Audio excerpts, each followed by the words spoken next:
guys, Jim Desaias from Everglades Angling here. Going to be showing you some ways that I add the weed guard to flies, the technique that I use. There's many ways to do it, this is just the way that I do it, so here we go. Okay, like I said, this is the style, the single strand of mono that I use to put a weed guard on my flies.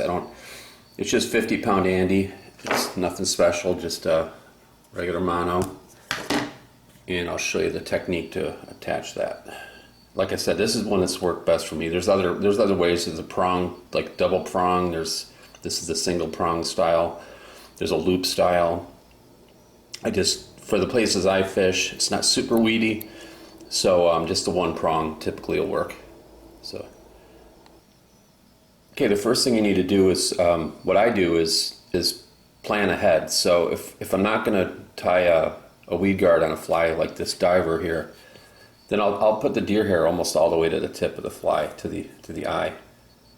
There's not enough room really there. I mean, you could still add a weed guard, but it'd be kind of a mess. You kind of mess up that red deer hair. So instead of doing that, I plan ahead. So this black diver, I knew I was going to add a weed guard, so I left some more space between the hook eye and where the deer hair stopped. So this will be no problem to add a weed guard. Okay, when I cut the mono, I cut it about twice the length of what the actual weed guard is going to be.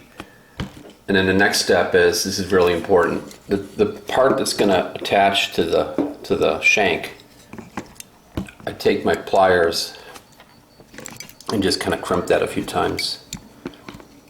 Turn it, kind of flatten it. And it also puts some texture on there, so you have some, the thread has something to hold on to. And then I give it a bend, like that, like a kink in it. Okay, I went ahead and switched to white thread just so you can see what I'm doing here a little bit better. Got a dark shirt and a dark flies, so using white. So I've got my mono, again this is 50-pound Andy, it could be any brand, doesn't matter. And I'm going to put it with a little L. You can do it either way. I think it's just a little easier to do it like this with the part that I cut off towards the eye of the hook. If you put a little dab of super glue or whatever kind of fast, quick drying cement you're using, it helps to hold that little mono piece in place. So what I'll do is I'll do a couple wraps like that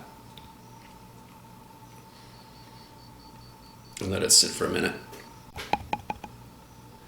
Okay, so I let that dry a minute. Now I'm just gonna put some wraps. If the mono is going too far towards the point of the hook, you can just do a few wraps behind it, behind the mono.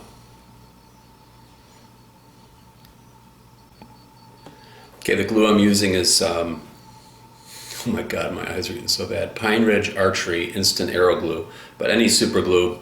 I like this because when it dries, it makes the base of the mono stiff. So this part stays flexible, but where it's glued to the hook, to the fly, it stiffens up. So that actually helps keep it stiff in the water when it actually bumps into weeds. It's good to have it like that. Okay, last step is just to whip finish this. This head has a lot of thread on it.